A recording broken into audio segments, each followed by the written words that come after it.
arts and city events that grow out of our courses. On September 16th, growing out of our SiteWorks undergraduate studio, there's going to be a dance festival at the Albany Bulb on September 16th, so another event coming up.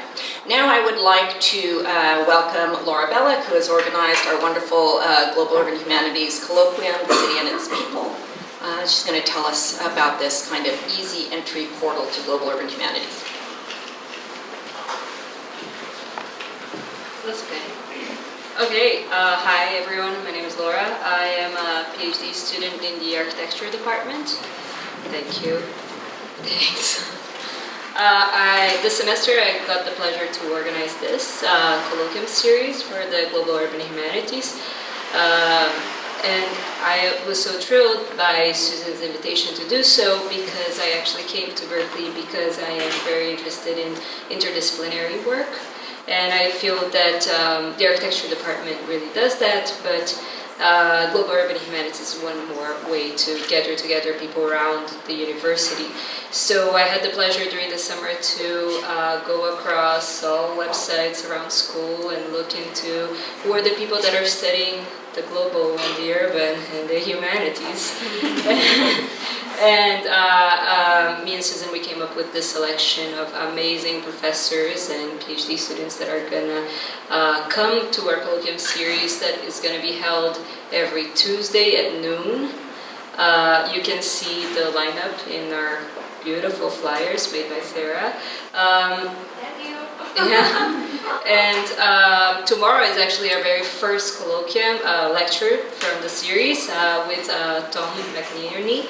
And it's an amazing work talking about how people use public spaces in Cuba after internet got spread out, after the Fidel moment. And we have amazing lineups, like people talking about music in the city, literature, you name it. I mean, we really try to go across all the disciplines that engage the humanities. So I hope to see you there. All visitors are welcome, enrolled students as well. And it's free and open to everyone. You can bring people from outside of campus as well. So that's it. Thank you. The handy-dandy postcards have a complete list on the back of the dates and speakers. Now we're going to have Shannon Jackson come and talk about a course that she has taught several times. Shannon's been really important to the Global Urban Humanities Initiative overall. She's had a leadership role in shaping the initiative from its very beginning. Thank you, Susan, and thank you for all of the leading you have done in shaping this, this initiative. It's wonderful to be here, wonderful to see such a great large group. As Susan said, my name is Shannon Jackson. I'm jointly appointed in the Rhetoric Department and in Theater, Dance, and Performance Studies.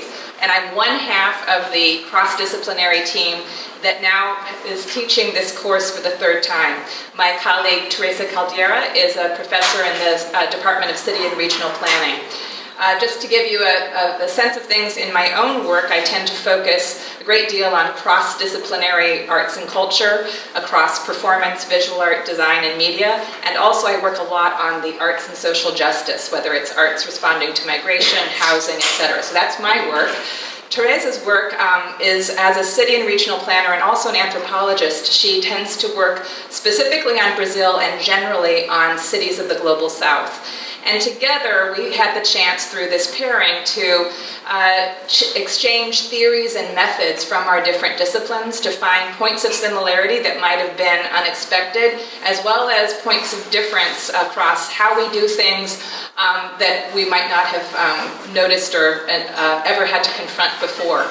A lot of times what's actually really interesting is that we would find that, say, the same text or the same theorist was read in both disciplines, but the way I might read it might be different from how she read it, etc. So part of it has been an incredible excavation and sort of inventory for us to even put the course together.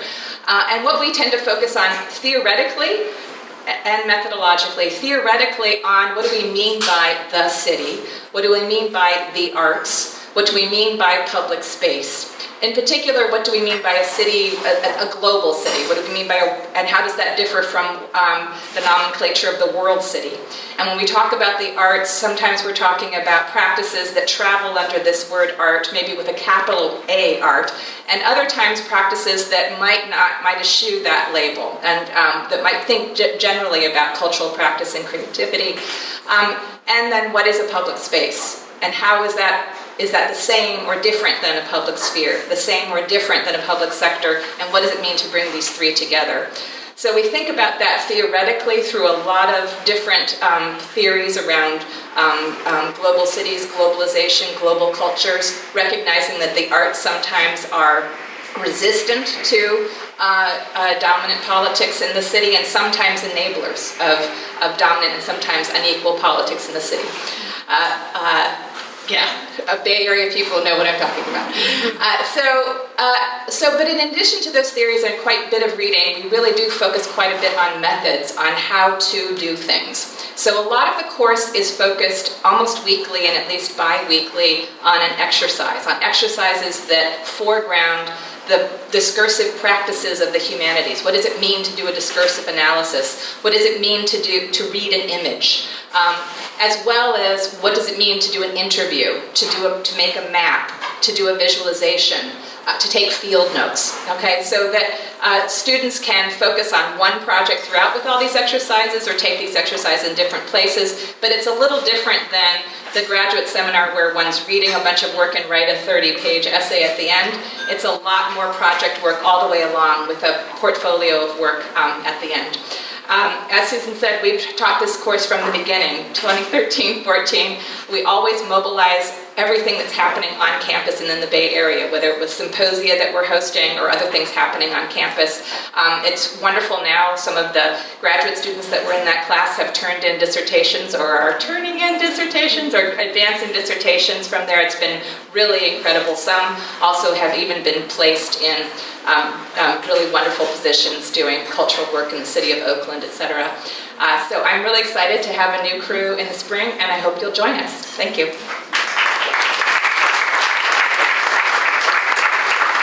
Thank you, Shannon. And just to make clear that this Shannon and Teresa's course is one of the required courses for the graduate certificate. It's offered in the spring. It's a really very robust kind of spine to our work, giving a really strong theoretical and methodological structure to all of our experiments. So now I would like to have Charisma AC, and Ivy couldn't be here. Is Ivy here? Oh, there she is, yay. Okay, come talk about their Lagos studio.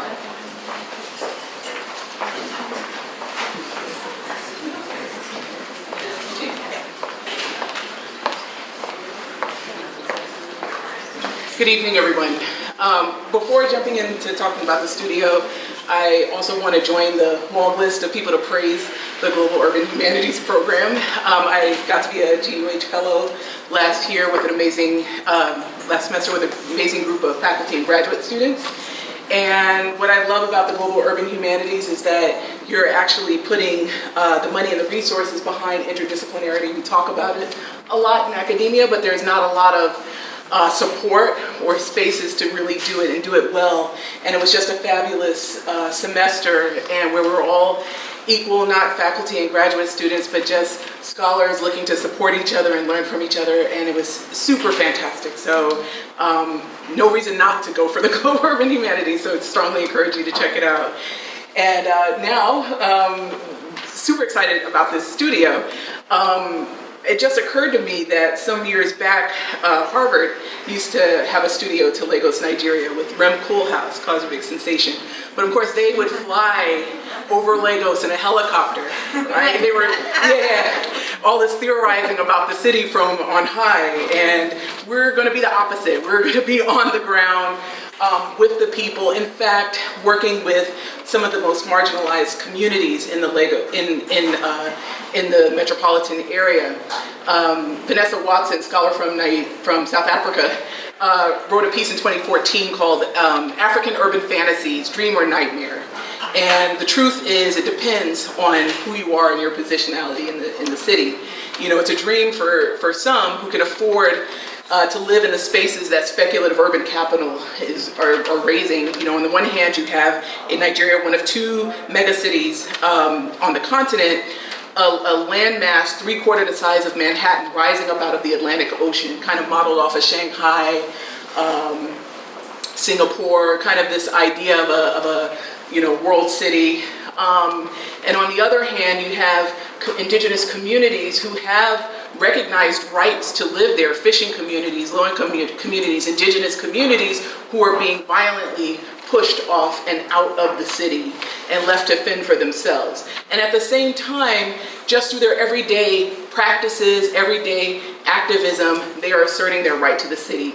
And that's what this studio is really all about, working with local activists and communities who are already engaged in strategies of visual activism and asserting their right to the city and finding ways to use the tools of visual culture and urban planning to support, amplify, uplift the work that these communities are doing to turn their activism into not just protests, but as co-production, as sources of knowledge that can inform radical alternative planning strategies. And so that is really the goal of what this studio is about. Super excited that Global Urban Humanities is making this possible.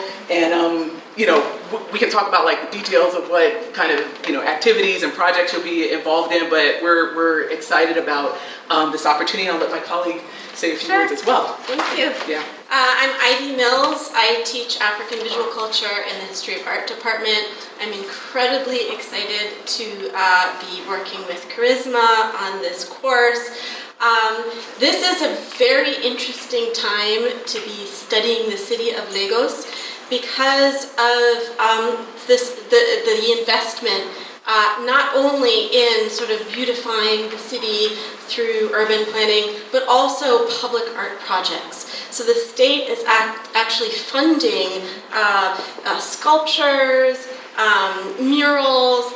There are new artworks going up around the city at the same time as they are continuing to violently displace poor communities, waterfront communities. And there are a lot of very interesting ironies in these public artworks. For example, you have statues memorializing the famous musician dissident Fela Kuti, right, at the same time as the state continues to sort of oppress the people, and that's precisely what Fela Kuti was fighting against. So there's some very interesting ironies that I think really deserve very close interdisciplinary attention, and that's precisely what we're going to do. And so we're going to spend a lot of time witnessing the beautification of the city, these public art projects, and then we're also going to be engaging with contemporary artists who have been producing work that's very much engaged with the right to the city, and also questions of environmental degradation, and ecological questions and so forth. So we are very, very excited, and we welcome you to come to our info sessions. We have one on October 5th and another one on October 9th. So we'll be participating in the colloquium and giving a talk about this studio on October 9th. And then graduate students who are interested in learning more about the course can talk to us afterwards. Thank you. Thank you. I'm so excited about this course, and just to be clear, that is the graduate interdisciplinary research studio. And now we have Brian Wagner and Anna Brandt who are going to talk about the undergraduate studio. That's going to raise a lot of similar questions at a different place.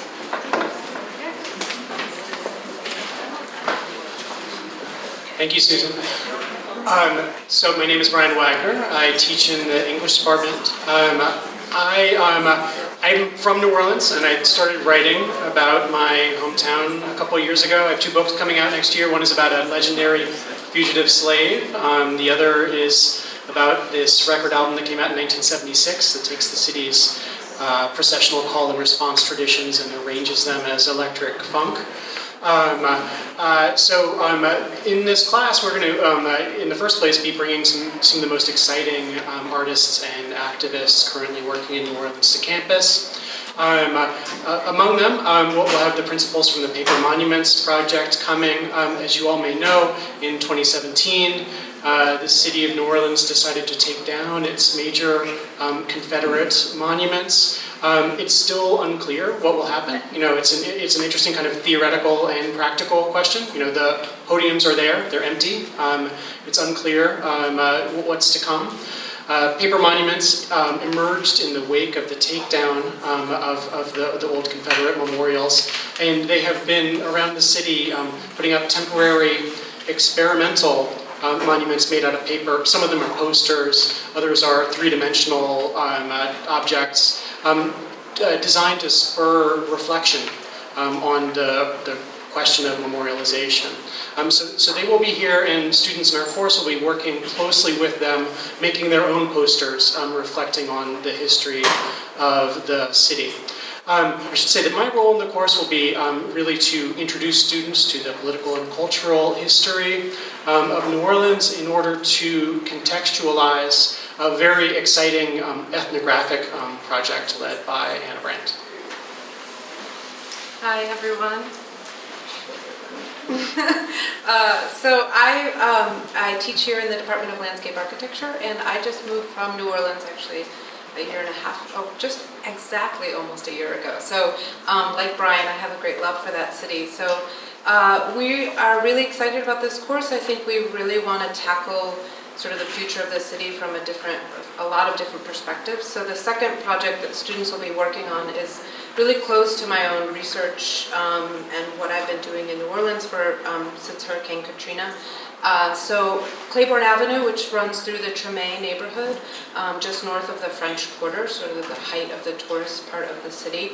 But Tremé is a historically black neighborhood, and Claiborne, like many corridors throughout the country, was sort of the historic black business district that was decimated by a highway that was put in 1968. So it's a site of much contention, and after Katrina there has been so many proposals sort of thinking about the future of that corridor. It's also a neighborhood that's now facing a tremendous amount of gentrification and displacement, both physical displacement from like lack of affordable housing, but also socio-cultural displacement as well. And so the second project is to do a digital mapping project of Claiborne Avenue and to really interrogate the ways that residents have fought to claim that space. So going back to the history of the black-owned businesses that used to line the corridor up until the 1960s, and then even leading up to the ways that residents have reclaimed that space by painting murals underneath the corridor. There's been a new round of activism against taking down the I-10 corridor, which goes over Claiborne, and residents have pushed back against that because they know that it's sort of a piece of gentrification, and they're really fighting gentrification. So in doing this work to document the sort of myriad of ways that residents have claimed that space and are trying to claim that space, the digital project is very much about like layering the ways we can think about preserving these spaces for communities that really need them from a social justice perspective.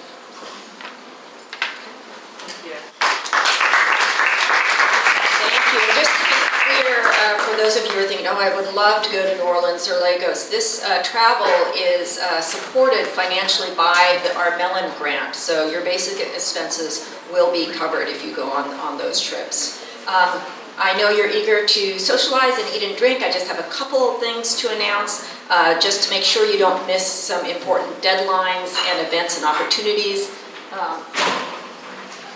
Just so you know, these different postcards have different purposes. The orange one has information on how to pursue the graduate certificate.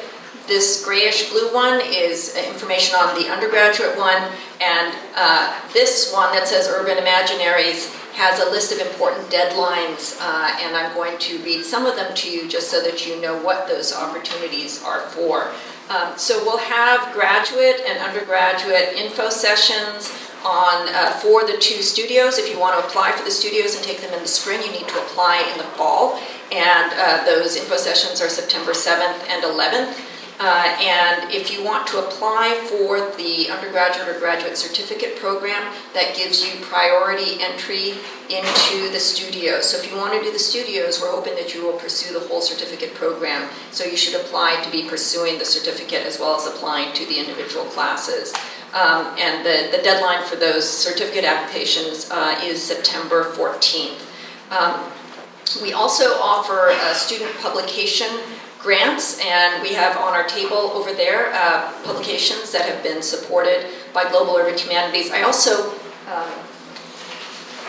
just want to point out this magazine called Boom. We have a couple of extra copies which you can take with you. This is kind of a catalog both of past Global Urban Humanities projects and projects by our sister program at UCLA. There's really great articles by our principal investigators asking the questions, what are the Global Urban Humanities? What is the relationship of Global Urban Humanities and creative practice? So this is a really useful kind of guidebook if you want to grab one of these. And the application for the student publication grants, actually we've extended it. It says October 1 here, but you have until November 1st. We offer fellowships for PhD students and faculty, and the application deadline for that is November 16th. And in the spring, we will offer grants, course enhancement grants for faculty, but the call for proposals will happen in the spring. And I also want to let you know we are having a really exciting symposium in the spring on monuments and memory.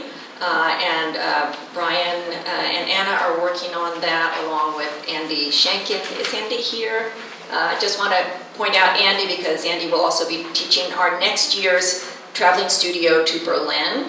And Valentina Rosas Krauss, a graduate student in architecture, is helping organize that symposium. She was one of our fellows as well. October 8th of this year, we are having a symposium about our work in Global Urban Humanities, looking back and looking forward. Those of you who have participated until now, we would love to have you present posters, present your work to date. So please talk to me about that, but please mark the date of October 8th. We would love to have you come and help us digest what we've been working on. And let's see, the other thing that I would like to announce is that even if you don't take any of our courses, if you don't pursue the certificate, come to our website and look at our list of electives, because we gather a list of courses from all over campus about cities, so we're a great resource that way, and we really welcome it if you recommend courses to us to list as well. And I just want to point out a couple of Global Urban Humanities faculty who have not spoken yet but have been very important to the program, so you can talk to them. Greg Chrysler, wave your hand, who co-taught the Mexico City studio, and who else is here who has taught? Am I missing anybody, any of our other teaching faculty for Global Urban Humanities? Some of the other folks had to leave. But you'll find lots of folks in this room who know a lot about all the stuff on the walls.